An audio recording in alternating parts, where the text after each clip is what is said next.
24 roundup ആരംഭിക്കുന്നു. എല്ലാ പ്രേക്ഷകർക്കും സ്വാഗതം. ഞാൻ പ്രവിത ലക്ഷ്മി. വിശദമായ വാർത്തകൾ നോക്കാം. കയ്യിട്ടുവാരി ആഡംബര ജീവിതം.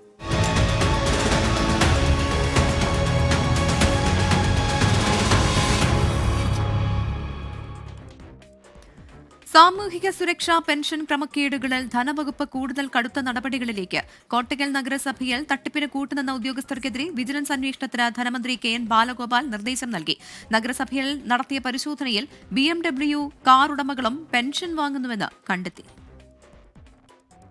കോട്ടക്കൽ നഗരസഭ 7-ാം വാർഡിലെ പെൻഷൻ ഗുണഭോക്താക്കളെ സംബന്ധിച്ച് മലപ്പുറം ധനകാര്യ പരിശോധന വിഭാഗം നടത്തിയ അന്വേഷണത്തിന്റെ തുടർച്ചയായാണ് വിജിലൻസ് ആൻഡ് ആന്റി കറപ്ഷൻ ബ്യൂറോയുടെ അന്വേഷണം. BMW കാർ ഉടമകൾ ഉൾപ്പെടെ പെൻഷൻ പട്ടികയിൽ ചേർക്കപ്പെട്ടുവെന്നായിരുന്നു കണ്ടെത്തൽ. വീടുകളിൽ AC സൗകര്യമുള്ളവരും സർവീസ് പെൻഷൻ പറ്റുന്നവരും ക്ഷേമ പെൻഷൻ വാങ്ങുന്നതായി കണ്ടെത്തി. വാർത്ത പുറത്തുവന്നത് രാഷ്ട്രീയ താൽപര്യമെന്ന് കൌൺസിലർ ഗോപിനാഥ്. സാധാരണ നിലയ്ക്ക് ആ സമയത്ത് ഈ 32 വാർഡിലായിട്ട് 7-ാം വാർഡിൽ മാത്രം ചെക്കിങ് വന്നപ്പോൾ നമുക്ക് ആലോചിച്ചൂടെ? രാഷ്ട്രീയപരമായിട്ടുള്ള പരാതിയാണ്, അതൊന്നും വിഷയമല്ല. ദുർബല ജനവിഭാഗത്തിന്റെ പണം നല്ല ശമ്പളം വാങ്ങുന്നവർ തട്ടിയെടുക്കുന്നത് അപമാനകരമെന്ന് CPIM സംസ്ഥാന സെക്രട്ടറി MV ഗോവിന്ദൻ. ക്ഷേമ പെൻഷനുകൾ തട്ടിച്ച 1458 ജീവനക്കാർക്കെതിരെ കർശനമായ നടപടി സ്വീകരിക്കുമെന്ന് ഗവൺമെന്റ് ഇപ്പോൾ പ്രഖ്യാപിച്ചിരിക്കുകയാണ്. നല്ല വരുമാനവും ശമ്പളവും എല്ലാം വാങ്ങുന്ന ആളുകൾ തട്ടിയെടുക്കുന്നു എന്നുള്ളത് വളരെ അപമാനകരമായ ഒരു സംഭവമാണ്. സർക്കാർ ജീവനക്കാർ മുഴുവൻ സംശയനിഴലിലല്ലെന്ന് പറഞ്ഞ ധനമന്ത്രി അനർഹമായി പെൻഷൻ കൈപ്പറ്റിയവരുടെ പേരുകൾ പുറത്തുവിടാത്തതിനെ ന്യായീകരിച്ചു. തെറ്റായ രേഖകൾ ചമയ്ക്കുകയോ തെറ്റായ കാര്യം ചെയ്തു കഴിഞ്ഞാൽ അത് വളരെ ഗുരുതരമായ പ്രശ്നം തന്നെയാണ്, അതിന് യാതൊരു തർക്കവുമില്ല. പക്ഷെ അത് പരിശോധിച്ച് ഓരോ വകുപ്പുകളിലേക്കും ഉള്ളത് അയച്ചു കൊടുക്കുക, അതിന്റെ ഇൻസ്പെക്ഷന്റെ ഭാഗമായിട്ട് വന്ന വിവരമാണ്. സർക്കാർ തട്ടിപ്പുകാരുടെ എണ്ണം ഇനിയും ഉയരുമെന്നാണ് വിവരം.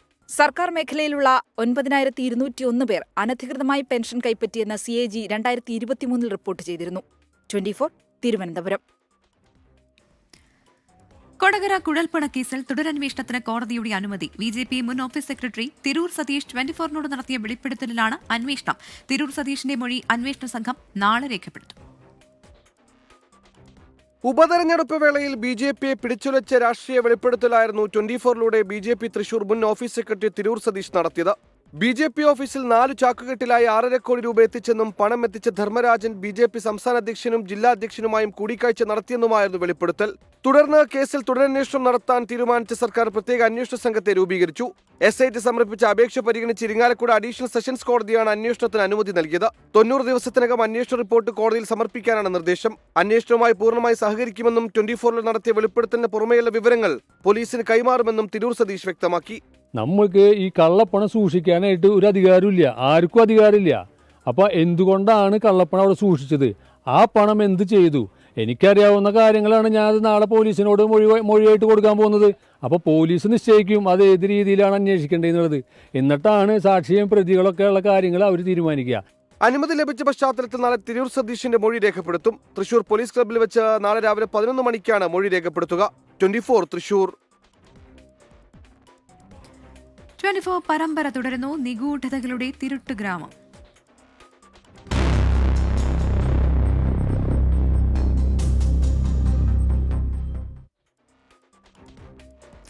തിരുട്ടുഗ്രാമത്തിലെ കള്ളന്മാർക്ക് ചില നിയമങ്ങളുണ്ട്. അതനുസരിച്ചാണ് അവരുടെ മോഷണം. അറിയാം തിരുട്ടുഗ്രാമത്തിലെ അലിഖിത നിയമങ്ങളെക്കുറിച്ച്, റാംജി നഗർ ഗ്യാങ്ങിന്റെ ഉള്ളറകളെക്കുറിച്ച്.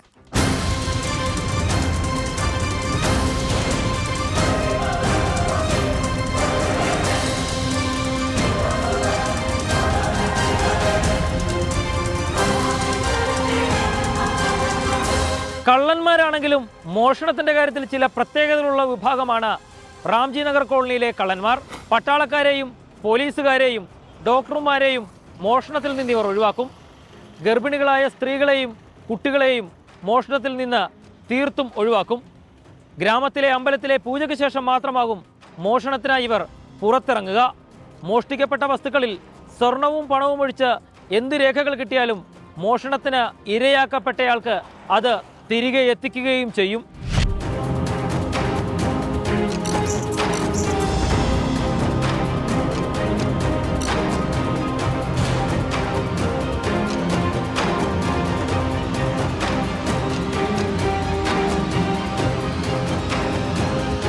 റാംജി നഗർ സംഘത്തിന്റെ മോഷണ രീതികൾക്കും ചില പ്രത്യേകതകളുണ്ട്.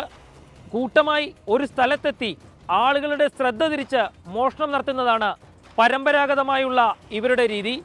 മോഷണ വസ്തുക്കൾ നിമിഷങ്ങൾക്കകം സ്ഥലത്ത് നിന്ന് കൈമാറ്റം ചെയ്യപ്പെടും. പകൽ മാത്രം മോഷണം നടത്തുന്നവരാണ് റാംജി നഗർ സംഘത്തിലെ മോഷ്ടാക്കൾ. എന്നാൽ കുറുവ സംഘത്തിൻ്റെ മോഷണ രീതിക്ക് ഉള്ള പ്രത്യേകത അവർ മുറിവേൽപ്പിച്ചോ കൊലപ്പെടുത്തിയോ മോഷണം നടത്തുമെന്നുള്ളതാണ്. ഒരാളെയും ശാരീരികമായി ഉപദ്രവിക്കില്ല എന്നുള്ളതും രാംജി നഗർ കള്ളന്മാരുടെ പ്രത്യേകതകളാണ്.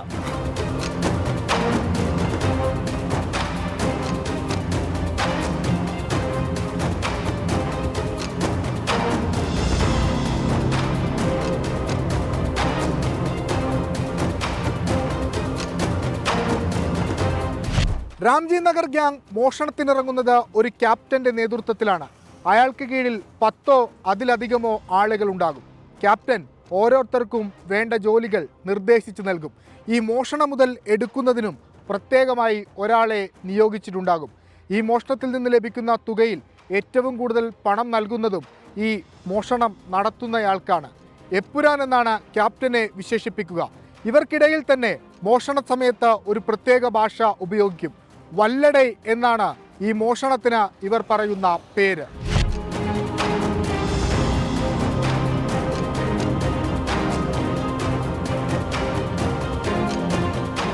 ടക് ടക് സംഘം എന്നാണ് ഡൽഹിയിൽ റാംജി നഗർ ഗ്യാങ് അറിയപ്പെടുന്നത്. വാഹനത്തിന്റെ സൈഡ് ഗ്ലാസുകൾ കവണ വെച്ച് അടിച്ചു പൊട്ടിച്ച് ശ്രദ്ധ തിരിച്ച് മോഷണം നടത്തുന്ന രീതിയാണ് ഡൽഹിയിൽ ഇവർക്കുള്ളത്. നേരത്തെ രാംജി നഗർ ഗ്രാമത്തിൽപ്പെട്ട ആളുകൾ മാത്രമാണ് സംഘത്തിലുണ്ടായിരുന്നത്. എന്നാൽ ഇപ്പോൾ ഇതര ഗ്രാമങ്ങളിൽ നിന്നുള്ള ആളുകളെ കൂട്ടിയോജിപ്പിച്ച് ഒരു ക്യാപ്റ്റൻ മുന്നിട്ടിറങ്ങി മോഷണം നടത്തുന്നതാണ് രീതി. അത് ആളുകളെ തിരിച്ചറിയുന്നതിന് വലിയ ബുദ്ധിമുട്ടുണ്ടാക്കും. പോലീസിനെ തെറ്റിദ്ധരിപ്പിക്കാനുള്ള മറ്റൊരു വഴിയാണ്. ക്യാപ്റ്റനാണ് ഗ്യാങ്ങിന്റെ പൂർണ്ണ ഉത്തരവാദിത്തം. ആരെങ്കിലും കേസിൽപ്പെട്ട് അകത്തായാൽ അവർക്ക് വേണ്ടി കേസ് നടത്തേണ്ടതും പൈസ ചെലവാക്കേണ്ടതും ക്യാപ്റ്റനാണ്. നേരത്തെ മോഷ്ടിച്ച മോഷണ മുതലിന്റെ ഒരു പങ്ക് ഇതിനായി ചെലവഴിക്കും. കേരളത്തിൽ നിന്നും ഇതര സംസ്ഥാനങ്ങളിൽ നിന്നും റിക്കവറിക്കായി എത്തുന്ന പോലീസ് ഉദ്യോഗസ്ഥരും ആദ്യം സംസാരിക്കുക ക്യാപ്റ്റനുമായിരിക്കും. അതിനുശേഷം മാത്രമാണ് ഗ്രാമത്തിനകത്ത് പ്രവേശിപ്പിച്ച് മോഷണ വസ്തുക്കൾ കണ്ടെത്തി തിരികെ എത്തിക്കാനാകും. അങ്ങനെ നീളുന്നു റാംജി നഗർ ഗ്യാങ്ങിന്റെ പ്രത്യേകതകൾ.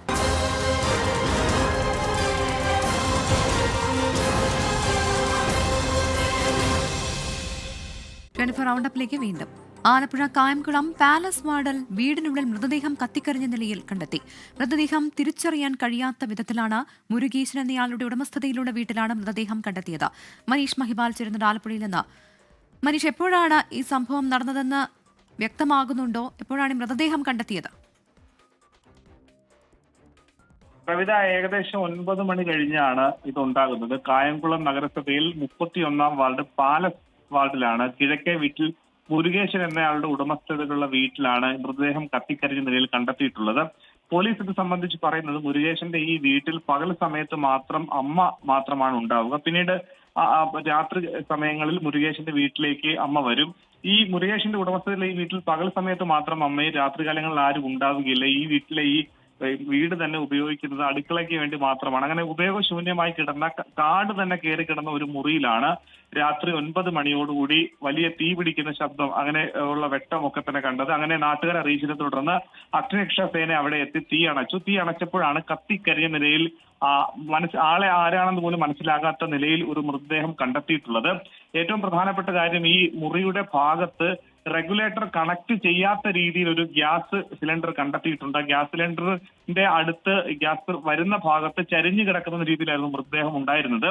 പോലീസ് ഇത് സംബന്ധിച്ച് പറയുന്നത് ഒന്നെങ്കിൽ ഇതൊരു ആത്മഹത്യയാണ്. കാരണം ഈ വീട്ടിൽ ആരുമില്ലാത്ത സമയത്ത് ഒരാൾ അകത്ത് കയറിയതാണ്. ഒന്നെങ്കിൽ ആരോ കയറി ആത്മഹത്യ ആയിരിക്കാം, അല്ലെങ്കിൽ ഒരു കൊലപാതകമായിരിക്കാം. ഇത് സംബന്ധിച്ചൊരു സ്ഥിരീകരണം ഉണ്ടാവണമെങ്കിൽ നാളെ ഫോറൻസിക് സംഘം ഇവിടെ എത്തി ഫോറൻസിക് പരിശോധന നടത്തിയാൽ മാത്രമേ ഇത് ആരാണെന്ന് കൂടി ഉള്ള കാര്യങ്ങളിലേക്ക് അടക്കം എത്താൻ സാധിക്കുകയുള്ളൂ. ഇത് നിലവിൽ പോലീസ് സംശയിക്കുന്നത് ഒന്നെങ്കിൽ അത് ആത്മഹത്യ അല്ലെങ്കിൽ കൊലപാതകം എന്ന രീതിയിലാണ്. ഈ വീട്ടിൽ മുരുകേശന്റെ അമ്മ മാത്രമാണ് പകൽ സമയത്തുള്ളത്. രാത്രികാലങ്ങളിൽ മുരുകേശന്റെ സ്വന്തം വീട്ടിലേക്ക് പോയി താമസിക്കുകയാണ് ചെയ്യുന്നത്. അങ്ങനെ രാത്രികാലങ്ങളിൽ ആരുമില്ലാത്തൊരു വീട്ടിലാണ്, അടുക്കള മാത്രം ഉപയോഗിക്കുന്ന വീട്ടിലാണ് ഇങ്ങനെ ഒരാൾ ദുരൂഹ സാഹചര്യത്തിൽ കത്തിക്കരിഞ്ഞ നിലയിൽ കാണപ്പെട്ടത്. പ്രവിത, ആലപ്പുഴയിൽ നിന്നാണ് വാർത്ത വരുന്നത്. കായംകുളം പാലസ് വാർഡിൽ വീടിനുള്ളിൽ മൃതദേഹം കത്തിക്കരിഞ്ഞ നിലയിൽ കണ്ടെത്തി. മൃതദേഹം തിരിച്ചറിയാൻ കഴിയാത്ത വിധത്തിലാണെന്നാണ് മനീഷ് മഹിപാൽ നൽകുന്ന വിവരം. ജസ്റ്റിസ് ഹേമ കമ്മിറ്റി റിപ്പോർട്ടിന്മേൽ കേസെടുക്കുന്നത് ചോദ്യം ചെയ്ത് മൊഴി നൽകിയ നടി സുപ്രീം കോടതിയിൽ കേസുമായി മുന്നോട്ടു പോകാൻ താൽപര്യമില്ലെന്നും പ്രത്യേക അന്വേഷണ സംഘം ബുദ്ധിമുട്ടിക്കുന്നതായും ഹർജിയിൽ നടി പറയുന്നു. ഹർജിക്കാരിയുടെ നടപടിയെ വിമർശിച്ച WCC നടിയുടെ വാദം അപ്രസക്തമാണെന്ന് സുപ്രീം കോടതിയിൽ നിലപാടെടുത്തു. ജസ്റ്റിസ് ഹേമ കമ്മിറ്റിക്ക് മുമ്പിൽ മൊഴി നൽകിയ നടിയാണ് കമ്മിറ്റി റിപ്പോർട്ടിലെ മൊഴികളുടെ അടിസ്ഥാനത്തിൽ അന്വേഷണത്തിന് ഉത്തരവിട്ട ഹൈക്കോടതി വിധി ചോദ്യം ചെയ്ത് സുപ്രീം കോടതിയെ സമീപിച്ചത്. കേസുമായി മുന്നോട്ടു പോകാൻ താൽപര്യമില്ലെന്ന് പ്രത്യേക അന്വേഷണ സംഘത്തെ അറിയിച്ചിരുന്നതായി നടി ഹർജിയിൽ വ്യക്തമാക്കി. താൻ ഹേമ കമ്മിറ്റിക്ക് മുമ്പിൽ മൊഴി നൽകിയത് സിനിമാ മേഖലയിലെ വനിതാ പ്രവർത്തകർ നേരിടുന്ന പ്രശ്നങ്ങളിൽ പരിഹാരത്തിനു വേണ്ടി മാത്രമാണെന്നും നിയമ നടപടികൾക്കായി അല്ലെന്നും ഹർജിയിൽ ചൂണ്ടിക്കാട്ടുന്നു. ഹേമ കമ്മിറ്റി റിപ്പോർട്ടിൽ പ്രത്യേക അന്വേഷണ സംഘത്തിന്റെ നടപടി മനോവിഷമം ഉണ്ടാക്കുന്നുവെന്ന് നടി. കേസായിട്ട് മുന്നോട്ട് പോകാനുള്ള അത്രയും എനിക്ക് അങ്ങനെ അതല്ല ഞാൻ അത് ഉദ്ദേശിച്ചിരുന്നത്. ഒരു പഠനമായിട്ട് ഞാൻ പറഞ്ഞൊരു കാര്യമാണ്. അപ്പോൾ അതുകൊണ്ട് എനിക്ക് കേസായിട്ട് മുന്നോട്ട് പോകാൻ താല്പര്യമില്ല. അതായിരുന്നില്ല എൻ്റെ ഉദ്ദേശം എന്ന് പറഞ്ഞ് ഞാനത് എഴുതി കൊടുത്തിരുന്നു. ഹൈക്കോടതി വിധിക്കെതിരായ നടിയുടെ ഹർജിക്കെതിരെ WCC സുപ്രീം കോടതിയെ സമീപിച്ചു. മൊഴികളിൽ പ്രത്യേക സംഘം അന്വേഷണം ആരംഭിച്ചതിനാൽ ഹർജി അപ്രസക്തമാണെന്ന് WCCക്ക് വേണ്ടി ഹാജരായ ഹരിപ്രിയ പത്മനാഭൻ വാദിച്ചു. ഹർജികളിൽ കക്ഷി ചേരാൻ WCC അപേക്ഷയും നൽകി. ഹർജികൾ അടുത്ത മാസം 10 പരിഗണിക്കാമെന്ന് സുപ്രീം കോടതി അറിയിച്ചു. അച്യുതൻ, 24 ഡൽഹി. കൊല്ലം കരുനാഗപ്പള്ളിയിലെ CPIM വിഭാഗീയത തെരുവിൽ. നേതൃത്വത്തിനെതിരെ ഒരു വിഭാഗം പ്രവർത്തകർ ഏരിയ കമ്മിറ്റി ഓഫീസിലേക്ക് മാർച്ച് നടത്തി. CPIM സംസ്ഥാന സെക്രട്ടറി MV ഗോവിന്ദൻ പങ്കെടുക്കുന്ന പ്രത്യേക യോഗം നാളെ കൊല്ലത്ത് ചേരും. കരുനാഗപ്പള്ളി കുലശേഖരപുരം CPIM ലോക്കൽ സമ്മേളനത്തിലാണ് നേതൃത്വത്തെ പോലും ഞെട്ടിച്ച തെരുവുയുദ്ധം നടന്നത്.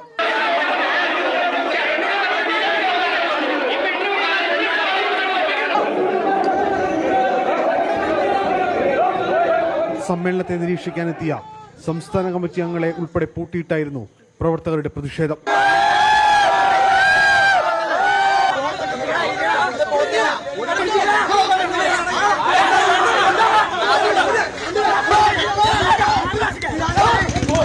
ഏകപക്ഷീയമായി ലോക്കൽ സെക്രട്ടറി ഉൾപ്പെടെയുള്ളവരെ തീരുമാനിച്ചതിനെ തുടർന്നാണ് സംഘർഷമുണ്ടായത്. അവർക്ക് ചില ബിനാമി വർക്ക് ചെയ്യുന്ന പെണ്ണുങ്ങളും ആണുങ്ങളും മതി ഇവിടെ. മനസ്സിലായില്ലേ? പെണ്ണുപിടുത്തക്കാരുടെ ഈ പ്രസ്ഥാനത്തെ രക്ഷിക്കണമെന്ന് മാത്രമേ ഞങ്ങൾ പറയുന്നുള്ളൂ. ഞങ്ങൾക്ക് പ്രസ്ഥാനം വേണം. ഞങ്ങൾ CPMന്റെ കൊടി പിടിച്ച് വളർന്നു വന്നവരാണ്. അതേസമയം ആലപ്പാട് ലോക്കൽ സമ്മേളനത്തിലും നേതൃത്വത്തിനെതിരെ പ്രവർത്തകർ രംഗത്ത് വന്നു. സംസ്ഥാന കമ്മിറ്റി അംഗം K ഭരതരാജനും J മേഴ്സിക്കുട്ടിയമ്മയും പങ്കെടുത്ത ലോക്കൽ സമ്മേളനത്തിലാണ് പ്രതിഷേധമുണ്ടായത്. CPIM നേതൃത്വത്തിനെതിരെ പോസ്റ്ററും കരുനാഗപ്പള്ളിയിൽ പ്രത്യക്ഷപ്പെട്ടു. പാർട്ടി നേതൃത്വം കുറുവ സംഘമെന്നായിരുന്നു വിമർശനം. സേവ് CPMന്റെ പേരിലാണ് പോസ്റ്ററുകൾ പ്രത്യക്ഷപ്പെട്ടത്. ഇതിനിടയിൽ കരുനാഗപ്പള്ളിയിൽ ഒരു വിഭാഗം CPIM പ്രവർത്തകർ ഏരിയ കമ്മിറ്റി ഓഫീസിലേക്ക് പ്രതിഷേധ പ്രകടനം നടത്തി. പ്രവർത്തകരുടെ തുടർച്ചയായ പരസ്യ പ്രതിഷേധം എങ്ങനെ നേരിടുമെന്നറിയാത്ത അവസ്ഥയിലാണ് CPIMന്റെ സംസ്ഥാന നേതൃത്വവും ജില്ലാ നേതൃത്വവും. അതായത് സ്വജനപക്ഷപാതം. കൂടെ നിൽക്കുന്നവർക്ക് വീട്ടിൽ ഭാര്യയ്ക്കും മക്കൾക്കും അല്ലെങ്കിൽ ഭർത്താവിനും ഒക്കെ ജോലി വാങ്ങിക്കൊടുക്കുന്ന പരിപാടിയാണുള്ളത്. നമ്മുടെ BK ബാലേന്ദ്രൻ, ER വസന്തനെ പോലുള്ളവർ ഇവിടെ കൈക്കൂലി മേടിച്ചുകൊണ്ട് മീനും കൊഞ്ചുമൊക്കെ മേടിച്ചുകൊണ്ട് ആലപ്പാട് പഞ്ചായത്തിലെ ചില തെറ്റായ നടപടിക്ക് കൂട്ടിനിൽക്കുന്നു. ഇത് ഈ പാർട്ടി എന്ന് പറഞ്ഞു കഴിഞ്ഞാൽ ജനാധിപത്യത്തിൽ വിശ്വസിക്കുന്ന പാർട്ടിയാണ്. പക്ഷേ ജനാധിപത്യ വിരുദ്ധ പ്രവർത്തനങ്ങളാണ് ഇവർ ഈ ലോക്കൽ സമ്മേളനങ്ങളിൽ കരുനാഗപ്പള്ളി നടത്തിക്കൊണ്ടിരിക്കുന്നത്. അംഗങ്ങളുടെ പാർട്ടിക്കാരുടെ ജനാധിപത്യ അവകാശങ്ങളെ ഹനിക്കുന്ന രീതിയിലുള്ള പ്രവർത്തനം ഈ കരുനാഗപ്പള്ളി 1-2 നേതാക്കന്മാർക്ക് വേണ്ടി നടത്തിക്കൊണ്ടിരിക്കുകയാണ്. സംഭവത്തിൽ CPIM സംസ്ഥാന നേതൃത്വം കടുത്ത അതൃപ്തിയാണ് രേഖപ്പെടുത്തിയത്. പ്രശ്നം പരിഹരിക്കുന്നതിൽ ചുമതലക്കാരായ CPIM സംസ്ഥാന കമ്മിറ്റി അംഗങ്ങൾക്ക് കഴിയാതെ പോയെന്നാണ് നേതൃത്വത്തിന്റെ വിലയിരുത്തൽ. സംസ്ഥാന നേതാക്കളെ അടക്കം പൂട്ടിയിട്ടതിൽ ഉടൻ സംഘടനാപരമായ നടപടിയും ഉണ്ടായേക്കും. ശരിയായ നിലപാട് സ്വീകരിച്ചുകൊണ്ട് അതിനെയൊക്കെ കൈകാര്യം ചെയ്യപ്പെടും എന്ന് നിങ്ങൾക്ക് ഉറച്ചു വിശ്വസിക്കും. സംഭവം പാർട്ടി പരിശോധിക്കുമെന്ന് CPIM കൊല്ലം ജില്ലാ സെക്രട്ടറി S സുദേവൻ പറഞ്ഞു. തെറ്റായ ഏതെങ്കിലും പ്രവണതയുണ്ടെങ്കിൽ അതിനെല്ലാം പൂർണ്ണമായിട്ട് ഒഴിവാക്കിക്കൊണ്ട് ശക്തിയായ നിലപാട് സ്വീകരിച്ചുകൊണ്ടാണ് മുന്നോട്ട് പോകുന്നത്. അരുൺ രാജ്, 24 കൊല്ലം. മഹാരാഷ്ട്ര, ഹരിയാന നിയമസഭാ തെരഞ്ഞെടുപ്പുകളിൽ ക്രമക്കേട് നടന്നതായി കോൺഗ്രസ് പ്രവർത്തക സമിതി യോഗം വിലയിരുത്തി. തിരഞ്ഞെടുപ്പ് സംവിധാനം പൂർണ്ണമായും അട്ടിമറിക്കപ്പെട്ടുവെന്ന് AICC general secretary KC Venugopal പറഞ്ഞു.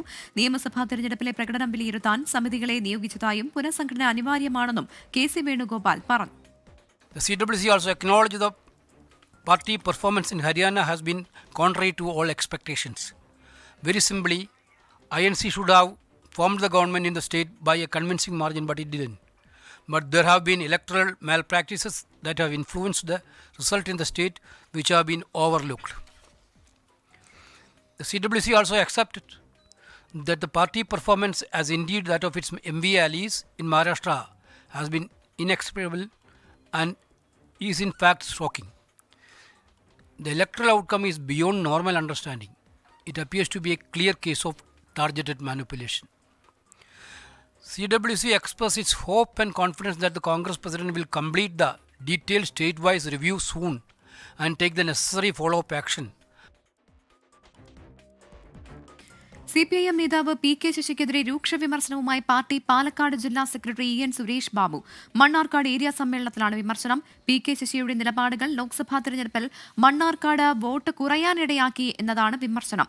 KTDC ചെയർമാൻ സ്ഥാനത്തു നിന്നും PK ശശിയെ മാറ്റണമെന്ന് സമ്മേളനത്തിൽ ആവശ്യം ഉയർന്നു. പറവ ഫിലിംസിലെ ഇൻകം ടാക്സ് റെയ്ഡിൽ നികുതി വെട്ടിപ്പ് നടന്നതായി പ്രാഥമിക കണ്ടെത്തൽ. മഞ്ഞുമ്മൽ ബോയ് സിനിമയുടെ വരുമാനം കേന്ദ്രീകരിച്ച് നടത്തിയ അന്വേഷണത്തിലാണ് ഞെട്ടിക്കുന്ന കണ്ടെത്തൽ. സംഭവവുമായി ബന്ധപ്പെട്ട നടൻ സൗബിൻ ഷാഹിറിനെ ചോദ്യം ചെയ്യും. മഞ്ഞുമ്മൽ ബോയ്സ് സിനിമയുടെ വരുമാനം സംബന്ധിച്ച സംശയത്തിന്റെ അടിസ്ഥാനത്തിലായിരുന്നു ആദായ നികുതി വകുപ്പിന്റെ പരിശോധന നടന്നത്. സിനിമ 148 കോടിയിലേറെ രൂപ വരുമാനമുണ്ടാക്കി. എന്നാൽ 44 കോടി രൂപ ആദായ നികുതി ഇനത്തിൽ നൽകേണ്ടിയിരുന്നത് അടച്ചില്ല. 32 കോടി രൂപ ചെലവ് കാണിച്ചു. ഇത് കള്ളക്കണക്കാണെന്ന നിലപാടിലാണ് ആദായ നികുതി വകുപ്പ്. നികുതി റിട്ടേൺ സമർപ്പിച്ചിരുന്നില്ലെന്നും ആദായ നികുതി വകുപ്പ് പറയുന്നു. മഞ്ഞുമ്മൽ ബോയ്സ് സിനിമയുടെ വിതരണവുമായി ബന്ധപ്പെടുത്തിയാണ് ഡ്രീം ബിഗ് വിതരണ സ്ഥാപനത്തിലും റെയ്ഡ് നടന്നത്. പരിശോധനയിൽ പറവ ഫിലിംസ് യഥാർത്ഥ വരുമാന കണക്കുകൾ നൽകിയില്ലെന്ന് IT വൃത്തങ്ങൾ പറയുന്നു. പണം വന്ന സോഴ്സ് അടക്കം പരിശോധിക്കുമെന്നാണ് ആദായ നികുതി വകുപ്പ് പറയുന്നത്. ഇരു നിർമ്മാണ കമ്പനികൾക്കും കേരളത്തിലെ ഒരു സ്വകാര്യ ധനകാര്യ സ്ഥാപനമാണ് പണം നൽകിയതെന്നും ഇതിൽ അനധികൃത ഇടപാടുകൾ നടന്നിട്ടുണ്ടെന്നുമാണ് ആദായ നികുതി വകുപ്പ് സംശയിക്കുന്നത്. എസ് ശ്രീകാന്ത്, 24, കൊച്ചി. ഇരുമ്പരം ട്രാക്കോ കേബിളിലെ ജീവനക്കാരനെ മരിച്ച നിലയിൽ കണ്ടെത്തി. കോഴിക്കോട് സ്വദേശി ഉണ്ണി എന്ന ജീവനക്കാരനാണ് മരിച്ചത്. ആത്മഹത്യയെന്നാണ് പ്രാഥമിക നിഗമനം. 1 വർഷമായി ശമ്പളം മുടങ്ങിയതിനെ തുടർന്ന് ഉണ്ണി വിഷമത്തിലായിരുന്നു എന്നാണ് കുടുംബം പറയുന്നത്. നിതിൻ അംബുജൻ തയ്യാറാക്കിയ റിപ്പോർട്ടിലേക്കാണ് ഇനി. സംസ്ഥാന സർക്കാരിന് കീഴിലെ പൊതുമേഖലാ സ്ഥാപനമായ ട്രാക്കോ കേബിൾസിലെ ജീവനക്കാരനായ കോഴിക്കോട് സ്വദേശി ഉണ്ണി 54 വയസ്സുകാരനാണ്. ഇന്ന് വൈകിട്ട് 4 മണിക്കാണ് കാക്കനാട്ടെ വീട്ടിൽ മരിച്ച നിലയിൽ കണ്ടെത്തിയത്. വീട്ടിൽ തൂങ്ങി മരിച്ച നിലയിലാണ് കണ്ടെത്തിയത്. ഞാനിപ്പോൾ നിൽക്കുന്നത് ഇരുമ്പനത്തെ ഈ ട്രാക്കോ യൂണിറ്റിലാണ്.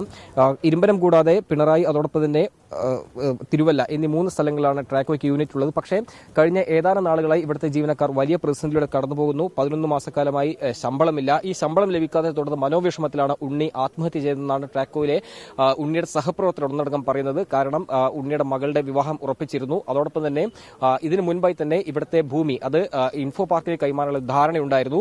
ഈ ധാരണയ്ക്ക് മുൻപ് തന്നെ തൊഴിലാളികൾ ഒന്നടങ്കം ആവശ്യപ്പെട്ടത് ഇവിടുത്തെ ജീവനക്കാരുടെ വേതനവും മറ്റ് ആനുകൂല്യങ്ങളും ഒരു ഉറപ്പ് നൽകണം, അതിനായി ഒരു പ്രത്യേക പാക്കേജ് വേണമെന്നൊരു ആവശ്യമാണ് ഉന്നയിച്ചത്. ഇന്നലെ തിരുവല്ലയിൽ നടന്ന യോഗത്തിൽ മാനേജ്മെന്റ് ആ ഉറപ്പ് ലംഘിച്ചു. വ്യവസായ മന്ത്രി അടക്കം വാക്ക് നൽകിയിരുന്നു. ആ വാക്കടക്കം പാഴ്വാക്കയെ തുടർന്ന് വലിയ മനോവിഷമത്തിലായിരുന്നു ഉണ്ണി എന്നാണ് സഹപ്രവർത്തകർ ഒന്നടങ്കം എന്തായാലും ഈ ഒരു സന്ദർഭത്തിൽ പറയുന്നത്. ഉണ്ണി എങ്ങനെയായിരുന്നു? നിങ്ങളോടൊക്കെ ഏത് നിലയിൽ സംസാരിക്കും? വളരെ നല്ല ഓപ്പറേറ്റർ ആയിരുന്നു. ഇവിടുത്തെ ഒരു മിഷൻ ഓപ്പറേറ്ററാണ്. വളരെ നല്ല, എല്ലാവരും നല്ല സ്നേഹത്തോടും ഇതിനോട് പെരുമാറുന്ന മനുഷ്യനാണ്.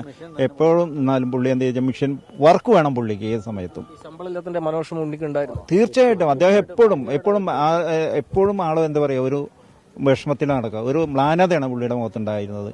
അതുണ്ടാവും. എപ്പോഴും ഞങ്ങളോട് ചോദിക്കുക ഇന്ന് ശരിയാവും, നാളെ ശരിയാവും എന്നൊക്കെ ഞങ്ങളോട് ചോദിക്കുമായിരുന്നു. അപ്പോൾ ഞങ്ങൾ പറയായിരുന്നു അതിന്ന് ശരിയാവും, അല്ലെങ്കിൽ നാളെ ശരി. ഞങ്ങൾ സമാധാനിച്ചു വിട്ടിരുന്നു. കാരണം പുള്ളിയുടെ മകളുടെ കല്യാണം നിശ്ചയിച്ച് വെച്ചിരിക്കുകയാണ്.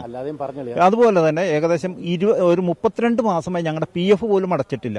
60 തൊഴിലാളികൾ പിരിഞ്ഞു പോയിട്ട് അവർക്ക് ആനുകൂല്യം, അതായത് ഗ്രാറ്റുവിറ്റി പോലും ഈ കമ്പനി കൊടുത്തിട്ടില്ല. അങ്ങനത്തെ ഒരവസ്ഥയിലാണ് ഞങ്ങൾ ജീവിച്ചിരുന്നത്. ഇരുമ്പനം യൂണിറ്റിൽ ഏതാണ്ട് 110ഓളം ജീവനക്കാരുടെ ഈ ദുരവസ്ഥയിൽ മാനേജ്മെന്റ് കണ്ണു തുറന്ന് കാണണം എന്നൊരു ആവശ്യമാണ് ഈ തൊഴിലാളികൾ ഒന്നടങ്കം പറയുന്നത്. ഇരുമ്പനത്ത് നിന്നും അനൂപിനൊപ്പം നിതിൻ അംബുജൻ, 24.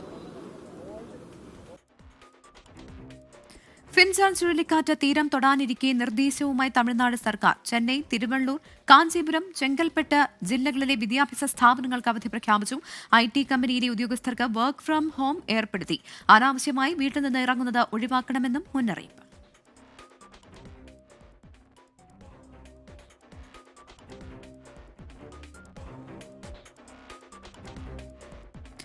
ആലപ്പുഴയിൽ ഗുരുതര വൈകല്യത്തോടെ കുഞ്ഞു ജനിച്ച സംഭവത്തിൽ ആരോഗ്യ വിഭാഗം നിയോഗിച്ച വിദഗ്ധ സംഘം ആശുപത്രികളിലും ലാബുകളിലും എത്തി പരിശോധന നടത്തി. മെഡിക്കൽ കോളേജിലെത്തിച്ച കുഞ്ഞിനെ വിദഗ്ധ സംഘം പരിശോധിച്ചു. സംഭവത്തിൽ ഇന്നും വിവിധ സംഘടനകൾ പ്രതിഷേധം നടത്തി. തിരുവനന്തപുരത്ത് നിന്നും ആരോഗ്യ അഡീഷണൽ ഡയറക്ടറുടെ നേതൃത്വത്തിലുള്ള വിദഗ്ധ സംഘമാണ് ആലപ്പുഴ മെഡിക്കൽ കോളേജിലെത്തിയത്. പിന്നാലെ കുഞ്ഞിനെയും മാതാപിതാക്കൾ ആശുപത്രിയിൽ എത്തിച്ചു. കൊച്ചിന്റെ എല്ലാവിധ ട്രീറ്റ്മെന്റും അവർ ചെയ്തു തരാമെന്ന് പറഞ്ഞിട്ടുണ്ട്. എക്സ്പെർട്ട് പാനൽ ചേർന്ന് വിലയിരുത്തൽ നടത്തിയ ശേഷമാകും വിശദമായ അന്വേഷണ റിപ്പോർട്ട് സമർപ്പിക്കുക. ഗർഭകാലയളവിൽ 7 തവണ സ്കാനിംഗ് നടത്തിയിട്ടും ഗർഭസ്ഥ ശിശുവിന്റെ വൈകല്യങ്ങൾ കണ്ടെത്തിയില്ലെന്ന പരാതിയിൽ കടപ്പുറം വനിതാ ശിശു ആശുപത്രിയിലെയും സ്വകാര്യ ലബോറട്ടറിയിലെയും ഡോക്ടേഴ്സിനെതിരെ പോലീസ് കേസെടുത്തിരുന്നു. ലാബ് റിപ്പോർട്ടുകൾ തെറ്റിദ്ധരിപ്പിക്കും വിധമായിരുന്നു എന്നാണ് ജില്ലാ മെഡിക്കൽ ഓഫീസറുടെ വിലയിരുത്തൽ. എന്നാൽ തെറ്റ് സംഭവിച്ചത് ഡോക്ടർമാർക്കെന്ന് ശങ്കേസ് ലാബ് ഉടമ ഡോക്ടർ മണികുമാർ. നമുക്ക് എന്താണോ ഡോക്ടർ കുറിച്ചിരുന്നത്, ആ കുറിച്ചത് എന്താണോ ആ റിപ്പോർട്ട് അതേപോലെ തന്നെ തിരിച്ചു കൊടുക്കുക എന്നുള്ളതാണ് നമ്മുടെ കടമ. അപ്പോൾ ഡോക്ടർക്ക് നമ്മൾ കൊടുത്തുവിട്ടിട്ടുണ്ട്. അതേസമയം കുഞ്ഞിന്റെ മാതാവ് സുറുമി സ്കാനിംഗ് നടത്തിയ മിഡാസ് ലാബിൽ ഒരേ ഡോക്ടർ 2 പരിശോധനാ റിപ്പോർട്ടുകളിൽ വ്യത്യസ്തമായി ഒപ്പിട്ടുവെന്നതും കണ്ടെത്തി. ലാബിലേക്ക് ഡിവൈഎഫ്ഐ പ്രതിഷേധ മാർച്ച് സംഘടിപ്പിച്ചു. സ്വകാര്യ ലാബുകളിലെ രേഖകളും വിദഗ്ധ സംഘം പരിശോധിച്ചു. അന്വേഷണത്തിൽ റിപ്പോർട്ട് ഡിസംബർ 3-നകം നൽകാനാണ് നിർദ്ദേശം. 24 ആലപ്പുഴ. പാലക്കാട് ശ്രീനിവാസൻ വധക്കേസിലെ പ്രതികളായ 17 പോപ്പുലർ ഫ്രണ്ട് പ്രവർത്തകർക്ക് ജാമ്യം നൽകിയതിനെതിരെ സുപ്രീം കോടതി. എല്ലാ പ്രതികൾക്കും ജാമ്യം നൽകിയതിൽ ഹൈക്കോടതിക്ക് പിഴവ് പറ്റി എന്നാണ് വിമർശനം. ഇതിനിടെ ഇതേ കേസിൽ 7 PFI പ്രവർത്തകരുടെ ജാമ്യാപേക്ഷ ഹൈക്കോടതി ഇന്ന് തള്ളി. പാലക്കാട് ശ്രീനിവാസൻ വധക്കേസിലെ പ്രതികൾക്ക് ഒറ്റ ഉത്തരവിലൂടെയാണ് ഹൈക്കോടതി ജാമ്യം നൽകിയത്. ഓരോ പ്രതികളുടെയും പങ്ക് പരിശോധിക്കാതെയാണ് ഹൈക്കോടതി നടപടിയെന്നും സുപ്രീം കോടതി നിരീക്ഷിച്ചു. ജാമ്യാപേക്ഷ പരിഗണിച്ചതിൽ ഹൈക്കോടതിക്ക് പിഴവ് പറ്റിയെന്നും ജസ്റ്റിസുമാരായ അഭയ് എസ് ഓഖ, അഗസ്റ്റിൻ ജോർജ് മാസി എന്നിവർ ഉൾപ്പെട്ട ഡിവിഷൻ ബെഞ്ച് വിമർശിച്ചു. ജാമ്യം റദ്ദാക്കണമെന്നാവശ്യപ്പെട്ട് NIA നൽകിയ ഹർജിയിൽ പ്രതികൾക്ക് സുപ്രീം കോടതി നോട്ടീസ് അയച്ചു. ജനുവരി 17-നകം മറുപടി നൽകാനാണ് നിർദ്ദേശം. അതേസമയം കേസിൽ 7 പോപ്പുലർ ഫ്രണ്ട് പ്രവർത്തകരുടെ ജാമ്യാപേക്ഷ ഇന്ന് ഹൈക്കോടതി തള്ളി. പ്രതികൾക്കെതിരെ കുറ്റം പ്രഥമദൃഷ്ട്യാ നിലനിൽക്കുമെന്ന് വ്യക്തമാക്കിയാണ് ഹൈക്കോടതി നടപടി. ഹനീഫ, ഖാജ ഹുസൈൻ, മുഹമ്മദ് ഹക്കീം, അബ്ബാസ്, T നൌഷാദ്, TE ബഷീർ, അമീർ അലി എന്നിവരുടെ ജാമ്യാപേക്ഷയാണ് ഹൈക്കോടതി തള്ളിയത്. ഡൽഹി ബ്യൂറോയ്ക്കൊപ്പം എസ് ശ്രീകാന്ത്, 24 കൊച്ചി. ADM ആയിരുന്ന K നവീൻ ബാബുവിന്റെ മരണത്തിൽ കണ്ണൂർ ജില്ലാ കളക്ടറുടെ മൊഴി രേഖപ്പെടുത്തി പ്രത്യേക അന്വേഷണ സംഘം. ആദ്യ മൊഴിയിലെ വിവരങ്ങൾ പൂർണ്ണമായി പുറത്തു വന്നില്ല എന്ന കളക്ടർ അരുൺ K വിജയന്റെ അവകാശവാദത്തിന്റെ അടിസ്ഥാനത്തിലാണ് വീണ്ടും മൊഴിയെടുത്തത്. ഇതിനിടെ TV പ്രശാന്തന്റെ പരാതി ലഭിച്ചിട്ടുണ്ടോ എന്ന ചോദ്യത്തിന് മുഖ്യമന്ത്രിയുടെ ഓഫീസ് മറുപടി നൽകിയില്ല.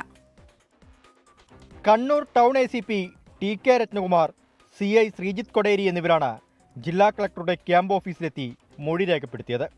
യാത്രയയപ്പ് യോഗത്തിന് ശേഷം ഒരു തെറ്റുപറ്റിയെന്ന് ADM K നവീൻ ബാബു പറഞ്ഞതായും തന്റെ മൊഴിയുടെ പൂർണ്ണരൂപം ഇതുവരെ പുറത്തു വന്നിട്ടില്ലെന്നും കളക്ടർ അരുൺ K വിജയൻ വെളിപ്പെടുത്തിയിരുന്നു. ഇതിന്റെ അടിസ്ഥാനത്തിലായിരുന്നു വീണ്ടും മൊഴിയെടുത്തത്. വകുപ്പ് തല അന്വേഷണം നടത്തിയ land revenue joint commissioner A ഗീതയ്ക്കും ഇതേ മൊഴി നൽകിയെന്നാണ് കളക്ടർ പറഞ്ഞത്. എന്നാൽ നവീൻ ബാബുവിന്റെ മരണത്തിന് തൊട്ടു പിന്നാലെ അരുൺ K വിജയൻ നൽകിയ പ്രാഥമിക അന്വേഷണ റിപ്പോർട്ടിൽ ഇക്കാര്യം പരാമർശിച്ചിരുന്നില്ല. ഒക്ടോബർ 22-ന് അന്വേഷണ സംഘത്തോട് പറഞ്ഞ കാര്യങ്ങൾ ജില്ലാ കളക്ടർ വീണ്ടും ആവർത്തിച്ചു. നവീൻ ബാബു കൈക്കൂലി വാങ്ങിയതുമായി ബന്ധപ്പെട്ട് TV പ്രശാന്തൻ പരാതി നൽകിയിട്ടുണ്ടോ എന്ന മുസ്ലിം ലീഗ് നേതാവ് TN ഖാദറിന്റെ ചോദ്യത്തിന് മുഖ്യമന്ത്രിയുടെ ഓഫീസ് മറുപടി നൽകിയില്ല. അപേക്ഷ മറുപടി നൽകാൻ പര്യാപ്തമല്ലെന്നായിരുന്നു മുഖ്യമന്ത്രിയുടെ ഓഫീസിന്റെ മറുപടി. K നവീൻ ബാബുവിന്റെ മൊബൈൽ ഫോൺ സൈബർ സെൽ പരിശോധിച്ചു. യാത്രയയപ്പ് യോഗത്തിന് ശേഷം നവീൻ ബാബു വിളിച്ചത് അഴീക്കോട് സ്വദേശിയായ പ്രശാന്തിനെയാണെന്ന് അന്വേഷണ സംഘം കണ്ടെത്തി. ഇയാളിൽ നിന്ന് കൂടുതൽ വിവരങ്ങൾ ശേഖരിക്കാനാണ് പോലീസിന്റെ തീരുമാനം. 24 കണ്ണൂർ.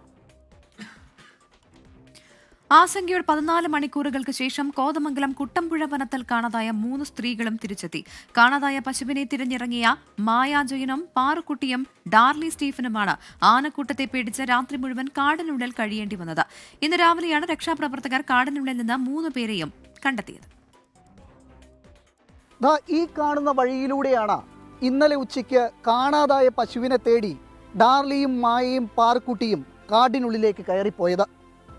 പിന്നീട് ഇരുട്ട് പരന്നതോടെ ദിശയറിയാതെ മൂവരും കാട്ടിൽ കുടുങ്ങുകയായിരുന്നു.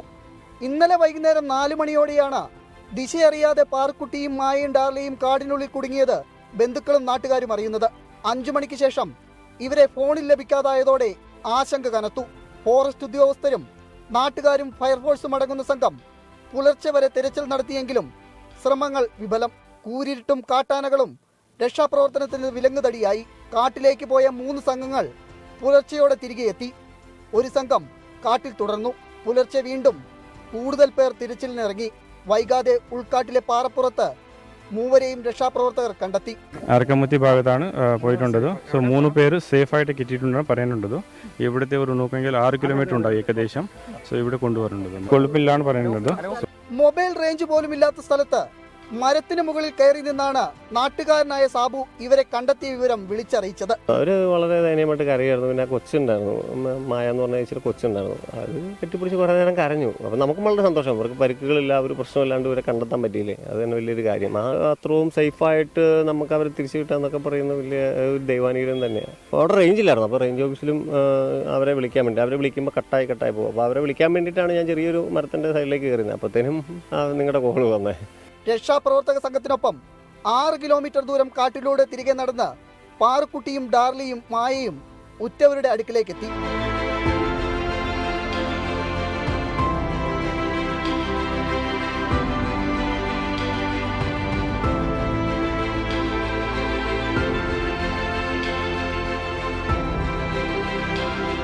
സമാനതകളില്ലാത്ത രക്ഷാപ്രവർത്തനം ഒന്നുകൊണ്ട് മാത്രമാണ് പുലർച്ചെ വെട്ടം വീണപ്പോൾ തന്നെ കാട് കയറിയ 3 പേരെയും തിരികെ നാട്ടിലെത്തിക്കാൻ കഴിഞ്ഞത്. കുട്ടമ്പുഴയിൽ നിന്ന് ക്യാമറമാൻ MD അധീഷിനൊപ്പം എബിൻ ജോസ്, 24. ഇനി ശബരിമല വിശേഷങ്ങൾ. ശരണം സന്നിധാനം. സൈക്കിൾ പ്യൂർ അഗർബത്തി ശരണം സന്നിധാനം സമർപ്പിക്കുന്നത് അഗർബത്തി എന്നാൽ സൈക്കിൾ.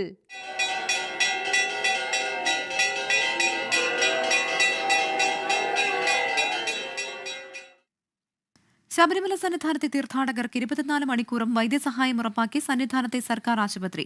വെന്റിലേറ്റർ സൗകര്യമടക്കമുള്ള അത്യാഹിത വിഭാഗത്തിന്റെ പ്രവർത്തനവും ആശുപത്രിയിൽ ലഭ്യമാണ്. മണ്ഡല മകരവിളക്ക് തീർത്ഥാടനവുമായി ബന്ധപ്പെട്ട ആരോഗ്യവകുപ്പ് വിപുലമായ സംവിധാനമാണ് ഒരുക്കിയത്. വലിയ നടപ്പന്തലിന് സമീപമാണ് സന്നിധാനം ഗവൺമെന്റ് ആശുപത്രി പ്രവർത്തിക്കുന്നത്. തീർത്ഥാടകർക്ക് ഏറെ ആശ്വാസകരമാണ് 24 മണിക്കൂറും പ്രവർത്തിക്കുന്ന ഈ സർക്കാർ ആശുപത്രി. டாக்டர்ஸ் எல்லாம் ரொம்ப நல்லா பார்க்குறாங்க. கரெக்டாக டேப்லெட்ஸ் எல்லாம் தராங்க. நல்லா இருக்குது. കൊച്ചിന് ഛർദിലും വയറ്റിന് കംപ്ലൈൻറ്റും അതിനു വേണ്ടി അത് കാണിക്കാൻ വേണ്ടി കയറിയത്. സൗകര്യമൊക്കെ ഉണ്ട്. കണ്ടപ്പോൾ സൗകര്യമൊക്കെ ഉണ്ട്. വെന്റിലേറ്റർ, അത്യാധുനിക സംവിധാനങ്ങളോടുകൂടിയ laboratory, mini operation theatre, x ray unit തുടങ്ങിയവയുടെ പ്രവർത്തനം സന്നിധാനം ആശുപത്രിയിൽ ഒരുക്കിയിട്ടുണ്ട്. പാമ്പ് വിഷബാധയ്ക്ക് നൽകുന്ന ആന്റിവെനവും ഇവിടെ ലഭ്യമാണ്. സ്പെഷ്യലിസ്റ്റ് ഡോക്ടർമാരെയും സേവനത്തിനായി നിയോഗിച്ചിട്ടുണ്ട്. OP സംവിധാനം നമുക്ക് 24 മണിക്കൂറുണ്ട്. പിന്നെ കാഷ്വാലിറ്റി സംവിധാനമുണ്ട്. ഇവിടെ വെന്റിലേറ്റർ ഉൾപ്പെടെയുള്ള എല്ലാ സംവിധാനങ്ങളും ഉണ്ട്. പിന്നെ പാമ്പ് കടിയോ അല്ലെങ്കിൽ മറ്റ് ഈ അനിമൽ ബൈറ്റ്സോ ആയിട്ട് വരുന്ന ആളുകൾക്കുള്ള ചികിത്സ നൽകുന്നതിനായിട്ട് നമുക്കിവിടെ അതിനുള്ള മരുന്നുകളുണ്ട്. പിന്നെ അത് മോണിറ്റർ ചെയ്യാനുള്ള ഫിസിഷ്യൻ്റെ സാന്നിധ്യം നമുക്ക് 24 മണിക്കൂറും അവൈലബിൾ ആണ്. സന്നിധാനം ആശുപത്രിയിൽ സൗജന്യമായാണ് തീർത്ഥാടകർക്ക് മരുന്ന് വിതരണം. അത്യാഹിത ഘട്ടങ്ങളിൽ സന്നിധാനത്ത് നിന്ന് രോഗികളെ പമ്പയിലെത്തിക്കാൻ ആംബുലൻസ് സൗകര്യമുണ്ട്. പമ്പ, നിലയ്ക്കൽ, എരുമേലി തുടങ്ങിയ കേന്ദ്രങ്ങളിലും പത്തനംതിട്ട, കോട്ടയം ജില്ലകളിലെ പ്രധാന ആശുപത്രികളിലെല്ലാം പ്രത്യേക സൗകര്യങ്ങൾ ആരോഗ്യവകുപ്പ് ഒരുക്കിയിട്ടുണ്ട്. 24 സന്നിധാനം. നോക്കാമിനി ശബരിമലയിലെ നാളത്തെ ചടങ്ങുകൾ. BLM housing cooperative society limited ശബരിമലയിലെ ചടങ്ങുകൾ സമർപ്പിക്കുന്നത് Bharat Lajna multi state housing cooperative society limited.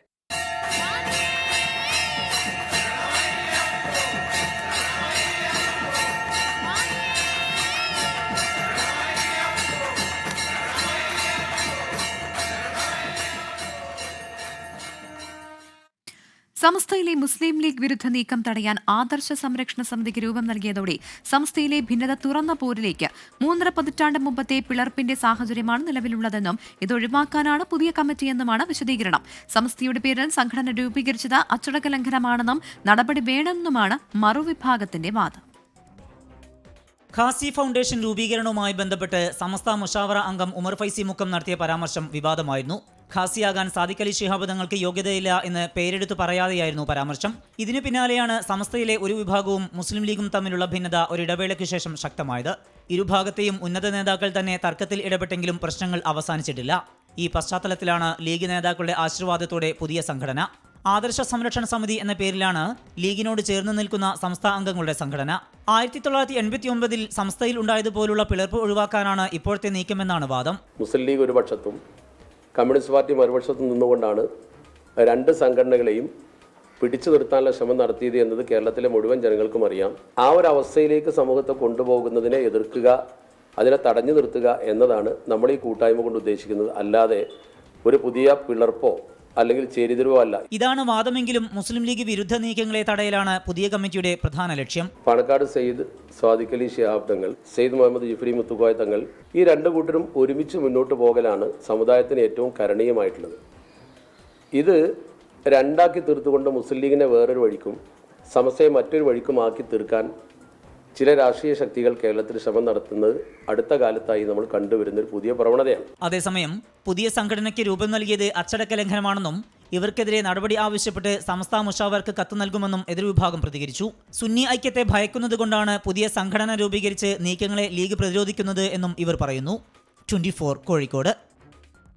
Champions trophy cricket വേദിയിൽ തീരുമാനമായില്ല. വേദി സംബന്ധിച്ച് തീരുമാനമെടുക്കാൻ ചേർന്ന ICC അനൗപചാരിക യോഗം ധാരണയിലെത്താതെ പിരിഞ്ഞു. ഇന്ത്യൻ ടീമിന് പാകിസ്ഥാനിലേക്ക് പോകാനുള്ള അനുമതി സുരക്ഷാ കാരണങ്ങളാൽ നിഷേധിച്ചിട്ടുണ്ടെന്ന് വിദേശകാര്യ മന്ത്രാലയം ആവർത്തിച്ചു. ചാമ്പ്യൻസ് ട്രോഫി വേദിക്കാര്യത്തിൽ ഇന്ത്യ പാകിസ്ഥാൻ മത്സരത്തിന്റെ അതേ ഉദ്വേഗം. വെറും 3 മാസം മാത്രം അകലെയുള്ള ടൂർണമെന്റ് എവിടെ വെച്ച് നടത്തുമെന്ന കാര്യത്തിൽ തീരുമാനമെടുക്കാനാവാതെ കുഴങ്ങി അന്താരാഷ്ട്ര ക്രിക്കറ്റ് കൗൺസിൽ. പാകിസ്ഥാനിൽ പോയി കളിക്കാനില്ലെന്നും ടൂർണമെന്റ് ഹൈബ്രിഡ് മാതൃകയിൽ നടത്തണമെന്നുമുള്ള നിലപാടിൽ ഉറച്ചു നിൽക്കുകയാണ് BCCI. വേദിയുടെ അവകാശം പാകിസ്ഥാനാണെന്നും അത് ഇന്ത്യക്ക് അനുയോജ്യമായ രീതിയിൽ മാറ്റാനാവില്ല എന്നും പാകിസ്ഥാൻ ക്രിക്കറ്റ് ബോർഡും ആവർത്തിക്കുന്നു. തർക്കം രൂക്ഷമായതോടെ ICC വിളിച്ച അനൗപചാരിക യോഗത്തിൽ തീരുമാനമായില്ല. അടുത്ത ദിവസങ്ങളിൽ യോഗം ചേരുമെന്നും അതിനു മുമ്പ് മറ്റു വഴികളിലൂടെ സമവായത്തിന് ശ്രമിക്കാം എന്ന ധാരണയിലാണ് യോഗം പിരിഞ്ഞത്. ഇതിനിടെ ഇന്ത്യൻ ടീമിന് പാകിസ്ഥാനിലേക്ക് പോകാനുള്ള അനുമതി നിഷേധിച്ചതായി വിദേശകാര്യ മന്ത്രാലയം ആവർത്തിച്ചു. സുരക്ഷാ കാരണങ്ങളാലാണ് NOC നൽകാത്തതെന്ന് വിദേശകാര്യ മന്ത്രാലയം വക്താവ്. Indian cricket team participating in Pakistan, the BCCI has issued a statement. So I would refer you to the statement. They have said that there are security concerns there and therefore it is unlikely the team will be there going there. But please do refer to the statement issued by the Board of Cricket Control in India. 2008 Mumbai ഭീകരാക്രമണത്തിന് പിന്നാലെയാണ് പാകിസ്ഥാനുമായുള്ള എല്ലാ cricket ബന്ധങ്ങളും India ഉപേക്ഷിച്ചത്. അതിനുശേഷം ഇരു രാജ്യങ്ങൾ തമ്മിൽ പരമ്പര കളിക്കുകയോ India പാകിസ്ഥാനിലേക്ക് പോവുകയോ ചെയ്തിട്ടില്ല. എന്നാൽ ലോകകപ്പുകളിൽ കളിക്കാൻ പാകിസ്ഥാൻ ഇന്ത്യയിലേക്ക് വന്നിരുന്നു. Sports desk 24. FIFA the best പുരസ്കാരത്തിനുള്ള സാധ്യതാ പട്ടിക പുറത്ത്. മികച്ച പുരുഷ താരത്തിനുള്ള ലിസ്റ്റിൽ ലിയോണൽ മെസ്സിയും റോഡ്രിയും വിനീഷ്യസ് ജൂനിയറും ഇടം പിടിച്ചിട്ടുണ്ട്. മികച്ച മുന്നേറ്റ നിരക്കാരനുള്ള പുരസ്കാര പട്ടികയിൽ ക്രിസ്ത്യാനോ റൊണാൾഡോയും ഉണ്ട്. ലോക ഫുട്ബോളിലെ ദ ബെസ്റ്റ് ആരാകും? 2024 മികച്ച പുരുഷ വനിതാ താരങ്ങളുടെ പുരസ്കാര സാധ്യതാ പട്ടിക പുറത്തുവിട്ട ഫിഫ നിലവിലെ ജേതാവും ഏറ്റവും കൂടുതൽ തവണ പുരസ്കാരം നേടിയിട്ടുമുള്ള ലിയോണൽ മെസ്സി, നിലവിലെ Ballon d'Or winner Rodri, Vinicius Junior, Erling Haaland, Kylian Mbappe, Lamine Yamal എന്നിവരുൾപ്പെടെ 11 പേരാണ് മികച്ച പുരുഷ താരത്തിനുള്ള സാധ്യതാ പട്ടികയിലുള്ളത്. വനിതകളിൽ തുടർച്ചയായ 2ാം പുരസ്കാരം ലക്ഷ്യമിട്ട ബാഴ്സലോണയുടെ സ്പാനിഷ് താരം ഐത്താന ബോൺമാറ്റി എത്തുമ്പോൾ വെല്ലുവിളിയുമായി ഗ്രഹാം ഹാൻസൻ, ലൂസി ബ്രോൺസ് തുടങ്ങിയവരുണ്ട്. മികച്ച മുന്നേറ്റ നിരക്കാരൻ, മധ്യനിര താരം, പ്രതിരോധ താരം, ഗോൾ കീപ്പർ, പരിശീലകർ, മികച്ച ഗോൾ എന്നീ വിഭാഗങ്ങളിലും പുരസ്കാരം നൽകുന്നുണ്ട്. പുരുഷ ഗോൾ കീപ്പർമാരിൽ അർജന്റീനയുടെ എമിലിയാനോ മാർട്ടിനസ്, ബ്രസീലിന്റെ എഡേഴ്സൺ, ഡോണറുമ എന്നിവർ തമ്മിലാണ് പ്രധാന പോരാട്ടം. മികച്ച മുന്നേറ്റ നിരക്കാരനുള്ള പുരസ്കാര സാധ്യതാ പട്ടികയിൽ അൽ നസറിന്റെ ക്രിസ്ത്യാനോ റൊണാൾഡോയുമുണ്ട്. ഈ ലിസ്റ്റിലുമുണ്ട് മെസ്സിയും വിനീഷ്യസും എംബാപ്പയും അടക്കമുള്ളവർ. മികച്ച പുരുഷ പരിശീലകനുള്ള ലിസ്റ്റിലും വമ്പന്മാർ. Lionel Scaloni, Carlos Ancelotti, Xabi Alonso, Pep Guardiola, Lafuente എന്നിവർ തമ്മിലാണ് മത്സരം. വോട്ടിങ്ങിലൂടെയാണ് ജേതാക്കളെ തെരഞ്ഞെടുക്കുക. ഡിസംബർ 10 വരെ വോട്ട് രേഖപ്പെടുത്താം. ജനുവരിയിലായിരിക്കും പുരസ്കാര പ്രഖ്യാപന ചടങ്ങ്. Sports desk 24. ഉത്തർപ്രദേശിലെ സംഭാലിൽ ജമാ മസ്ജിദ് സർവേയിൽ തുടർ നടപടികൾ തടഞ്ഞ സുപ്രീംകോടതി. ഹൈക്കോടതി ഹർജി പരിഗണിക്കും വരെ നടപടി ഉണ്ടാകരുതെന്ന് വിചാരണ കോടതിയോട് സുപ്രീംകോടതി നിർദ്ദേശിച്ചു. സംഭാലിലെ സംഘർഷത്തിൽ അന്വേഷണം നടത്താൻ UP സർക്കാർ ജുഡീഷ്യൽ കമ്മീഷനെ നിയോഗിച്ചു. ഷാഹി ജമാ മസ്ജിദിലെ സർവേക്കെതിരെ മസ്ജിദ് കമ്മിറ്റി നൽകിയ ഹർജി പരിഗണിച്ച സുപ്രീംകോടതി സംഭാലിൽ സമാധാനവും ഐക്യവും ഉറപ്പാക്കാൻ ജില്ലാ ഭരണകൂടത്തോട് നിർദ്ദേശിച്ചു. പ്രശ്ന പരിഹാരത്തിനായി സമാധാന സമിതി രൂപീകരിക്കാനും ആവശ്യപ്പെട്ടു. തിടുക്കപ്പെട്ട സർവേക്ക് ഉത്തരവിട്ട വിചാരണ കോടതിയുടെ നടപടി ജനദ്രോഹപരമെന്നായിരുന്നു ഹർജിക്കാർ വാദിച്ചത്. വിഷയത്തിൽ ഇടപെട്ട സുപ്രീം കോടതി വിചാരണ കോടതിയുടെ നടപടികൾ തടഞ്ഞു. ഹർജിക്കാരോട് ഹൈക്കോടതിയെ സമീപിക്കാനും ഹൈക്കോടതി കേസ് പരിഗണിക്കും വരെ വിചാരണ കോടതിയുടെ ഭാഗത്തുനിന്ന് നടപടികൾ ഉണ്ടാകരുതെന്നും സുപ്രീം കോടതി ചീഫ് ജസ്റ്റിസ് സഞ്ജീവ് ഖന്ന നിർദ്ദേശിച്ചു. സംഭാലിലുണ്ടായ സംഘർഷ സംഭവങ്ങളിൽ അന്വേഷണത്തിനായി ഉത്തർപ്രദേശ് സർക്കാർ അലഹബാദ് ഹൈക്കോടതി മുൻ ജസ്റ്റിസ് ദേവേന്ദ്രകുമാർ അറോറ അധ്യക്ഷനായ ജുഡീഷ്യൽ കമ്മീഷനെ നിയോഗിച്ചു. സംഘർഷം ആസൂത്രിതമാണോ എന്ന് കമ്മീഷൻ പരിശോധിക്കും. 2 മാസത്തിനകം കമ്മീഷൻ റിപ്പോർട്ട് സമർപ്പിക്കും. സംഭാലിലെ സംഘർഷങ്ങളിൽ 5 പേർക്കാണ് ജീവൻ നഷ്ടമായത്. 24 ഡൽഹി. ഏറെ നാളത്തെ ക്യാൻസർ ചികിത്സ കൊണ്ട് കടങ്ങളുടെ നടുവിലാണ് ഏലൂരിലെ മാത്യുവിന്റെ കുടുംബം. രോഗം പൂർണ്ണമായി മാറാൻ മജ്ജ മാറ്റിവെക്കൽ ശസ്ത്രക്രിയ തന്നെ വേണം. ജീവിതത്തിലേക്ക് മടങ്ങിവരാൻ സുമനസ്സുകളുടെ സഹായം തേടുകയാണ് മാത്യുവും കുടുംബവും.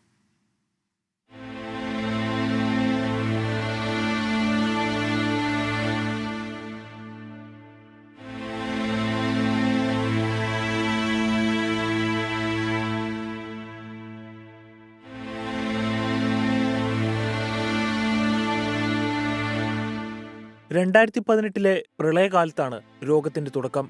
പനിയും ശരീരവേദനയുമാണ് ഓർമ്മയിൽ. വിശദമായ പരിശോധനയ്ക്ക് ശേഷമാണ് ക്യാൻസർ ആണെന്ന് മനസ്സിലായത്. 2018 തുടങ്ങിയതാണ്. പനിയായിട്ടാണ് തുടങ്ങിയത്. ഒരു 6 മാസത്തോളം സെൻറ്റ് ജോസഫ് ഹോസ്പിറ്റലിൽ കിടന്നു. പിന്നെ ഒരു 4 മാസം ലിസിയിൽ കിടന്നു. അവിടെ എല്ലാവിധ ചെക്കപ്പും കഴിഞ്ഞ് ഒന്നും കണ്ടുപിടിച്ചില്ല. ലാസ്റ്റ് ബയോസിക്ക് എടുത്തതെന്നാണ് കണ്ടുപിടിച്ചത്. രക്തത്തിലും തൊണ്ടയിലും മജ്ജയിലുമായിരുന്നു ക്യാൻസർ കണ്ടെത്തിയത്. 2 സർജറികൾ കഴുത്തിലും കക്ഷത്തിലും നടന്നു. 2 ബോൾമാരോ സർജറികളും 38 കീമോ, 18 റേഡിയേഷനുകൾ, ചികിത്സയുടെ നീണ്ട കാലയളവുകൾ. തിരുവനന്തപുരത്തെ റീജിയണൽ ക്യാൻസർ സെന്ററിൽ ചികിത്സകൾക്കെല്ലാം ഒപ്പമുണ്ടായിരുന്നത് ഭാര്യ റനീതയും മകൻ ജോസഫും. ആദ്യം ആഴ്ചയിലാണ് ഞങ്ങൾ പോയിരുന്ന വെച്ചാൽ ഒരു ഇഞ്ചക്ഷനായിരുന്നു. ആഴ്ചയിൽ 6 എണ്ണം എടുത്തത്. എല്ലാ ശനിയാഴ്ച, വെള്ളിയാഴ്ച പോകും, ശനിയാഴ്ച എടുത്ത് ഞായറാഴ്ച തിരിച്ചു വരും. അത് കഴിഞ്ഞ് പിന്നെ കീമോയായി. ഇപ്പം ആദ്യം 6 എണ്ണം പറഞ്ഞു. പിന്നെ എടുത്തെടുത്ത് വന്നപ്പോൾ 18 കീമോ കഴിഞ്ഞു. അത് കഴിഞ്ഞ് പിന്നെ റേഡിയേഷൻ, ഇവിടെ ഒരു സർജറി ചെയ്തിട്ട് റേഡിയേഷൻ 18 റേഡിയേഷൻ ഉണ്ടായിരുന്നു. അത് കഴിഞ്ഞ് ഇപ്പോൾ ഇഞ്ചക്ഷനാണ് 2 മാസം കൂടുമ്പോൾ ചെയ്യണം. 6 വർഷമായിട്ട് ഇങ്ങനെ തുടർച്ചയായിട്ട് ചെയ്തുകൊണ്ടിരിക്കുന്നത് നമ്മളത്. ഇനിയിപ്പോൾ ഇവർ മജ്ജ മാറ്റി വയ്ക്കണമെന്നാണ് പറഞ്ഞേക്കുന്നത്. രോഗം പൂർണ്ണമായി മാറണമെങ്കിൽ മജ്ജ മാറ്റിവെക്കൽ മാത്രമാണ് പ്രതിവിധിയെന്ന് ഡോക്ടേഴ്സ് നിർദ്ദേശിച്ചു. മജ്ജ മാറ്റിവെക്കുന്നതിന് വേണ്ടി 9 ലക്ഷം രൂപ കണ്ടെത്തണം. ഇതുവരെയുള്ള ചികിത്സകളെല്ലാം നടത്തിയത് നാട്ടുകാരുടെ സഹായത്താലാണ്. ചികിത്സയ്ക്കുള്ള പണം കണ്ടെത്തുവാൻ ഏറ്റെടുത്ത ലോണുകളുടെ കടബാധ്യത തലയ്ക്കുമേതെ നിൽക്കുന്നു. എനിക്ക് പൈസ എൻ്റെ കയ്യിലോട്ട് വേണ്ട. എനിക്കിത് സൊസൈറ്റി 101 സൊസൈറ്റിയില്ല ബാധ്യതയും എൻ്റെ ഹോസ്പിറ്റലിലെ ബില്ലും അടച്ചു തന്നാൽ മതി.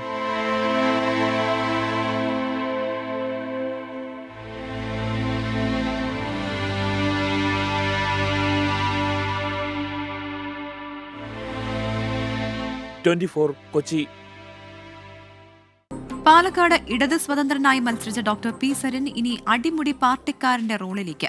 ആദ്യമായി CPIM സംസ്ഥാന കമ്മിറ്റി ഓഫീസിലെത്തിയ പി സരിനെ സംസ്ഥാന സെക്രട്ടറി MV ഗോവിന്ദനും നേതാക്കളും ചുവപ്പ് ഷാൾ അണിയിച്ച് സ്വീകരിച്ചു.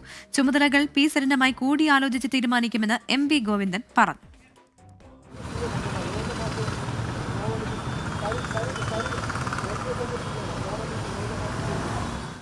രാഷ്ട്രീയവും നിലപാടും പാടെ മാറിയ ശേഷം തലസ്ഥാനത്തേക്ക് ഡോക്ടർ പി സരിൻ്റെ ആദ്യ വരവ്. മാസങ്ങൾക്ക് മുമ്പ് വരെ തട്ടകമായിരുന്ന KPCC ആസ്ഥാനത്തിന് 3 കിലോമീറ്റർ ഇപ്പുറം AKG സെന്ററിലേക്ക് ചുവപ്പണിഞ്ഞ് സരിൻ പടി ചവിട്ടി. പാർട്ടി സ്വതന്ത്രൻ പാർട്ടിയായെന്ന് CPIM സംസ്ഥാന സെക്രട്ടറി MV ഗോവിന്ദൻ. ഭാവി രാഷ്ട്രീയ പ്രവർത്തനം സംബന്ധിച്ച് പാർട്ടിയും സരിനുമായിട്ട് ആലോചിച്ച് ആവശ്യമായ സംഘടനാ പ്രവർത്തനം ഉൾപ്പെടെയുള്ള കാര്യങ്ങൾ തീരുമാനിക്കും. ഞങ്ങളുടെ പാർട്ടിയുമായിട്ട് സഹകരിച്ച് പ്രവർത്തിക്കുക എന്നുള്ളതാണ് സ്വാഭാവികമായിട്ടും ആദ്യം സാധിക്കുക. പിന്നീടാണ് സംഘടനാപരമായിട്ടുള്ള പാർട്ടി മെമ്പർഷിപ്പിലേക്കും പാർട്ടി സംഘടനാ പ്രവർത്തനത്തിലേക്കും ഒക്കെ പൂർണ്ണമായിട്ട് വരാൻ സാധിക്കുക. മറ്റ് വർഗ ഭോജന പ്രസ്ഥാനങ്ങളും കാര്യങ്ങളും എന്തൊക്കെയാണെന്നുള്ളത് സരിനുമായിട്ട് ചർച്ച ചെയ്ത് ആവശ്യമായ തീരുമാനം എടുക്കും. നേതാക്കളുമായി ഡോക്ടർ പി സരിൻ കൂടിക്കാഴ്ച നടത്തി. മുഴുവൻ സമയം CPIMകാരനാകാനുള്ള കാത്തിരിപ്പിലാണ് സരിൻ. ഞാൻ കൃത്യമായി എൻ്റെ രാഷ്ട്രീയം പറഞ്ഞുകൊണ്ടാണ് ഇടതുപക്ഷക്കാരനായത്. ആ രാഷ്ട്രീയത്തിനെ ഉയർത്തിപ്പിടിക്കുന്ന പ്രവർത്തനം തുടരുന്നതിന് വേണ്ടി തന്നെയാണ് പാർട്ടിയുടെ നിർദ്ദേശവും. അപ്പോൾ സ്വാഭാവികമായിട്ടും ഇടതു മനസ്സ് എന്ന് പറയുന്നത് കൊണ്ടു നടന്നിരുന്ന ഒരാൾ പൂർണ്ണമായും ഇടതുപക്ഷക്കാരനായി ഒരു സ്ഥാനാർത്ഥിത്വത്തിലേക്ക് വരുന്നു. ആ സ്ഥാനാർത്ഥിത്വത്തിന്റെ ജയപരാജയങ്ങൾക്കപ്പുറം പൊളിറ്റിക്സിന് ഒരു കണ്ടിന്യൂറ്റി ഉണ്ടാവണമല്ലോ. പാലക്കാട്ടെ തോൽവിക്ക് പിന്നാലെ പി സരിനെ ചേർത്ത് നിർത്തുമെന്നായിരുന്നു CPIM നിലപാട്. 24 തിരുവനന്തപുരം. ബംഗളൂരുവിൽ അസം സ്വദേശിയായ വ്ളോഗറെ കുത്തിക്കൊലപ്പെടുത്തിയ കേസിൽ പ്രതി പിടിയിൽ. കണ്ണൂർ സ്വദേശി ആരവിനെ കർണാടകയിലെ ദേവനഹള്ളിയിൽ നിന്നാണ് പിടികൂടിയത്. പ്രതിയെ പോലീസ് വിശദമായി ചോദ്യം ചെയ്യുകയാണ്. കൊലപാതക ശേഷം മജസ്റ്റിക് റെയിൽവേ സ്റ്റേഷനിലെത്തിയ ആരവ് ട്രെയിൻ മാർഗം ആദ്യം പോയത് റായ്ചൂരിലേക്ക്. അവിടെ നിന്ന് ആന്ധ്രാപ്രദേശ്, മധ്യപ്രദേശ് സംസ്ഥാനങ്ങൾ പിന്നിട്ട് വാരണാസി വരെ എത്തി. പോലീസിന്റെ വലയിൽ കുടുങ്ങുമെന്നുറപ്പായപ്പോൾ തിരിച്ച് ബംഗളൂരുവിലേക്ക് മടങ്ങി. അതിനിടെയാണ് ദേവനഹള്ളിയിൽ വെച്ച് ആരവിനെ പോലീസ് പിടികൂടിയത്. പ്രാഥമിക ചോദ്യം ചെയ്യലിൽ തന്നെ പ്രതി കുറ്റം സമ്മതിച്ചു.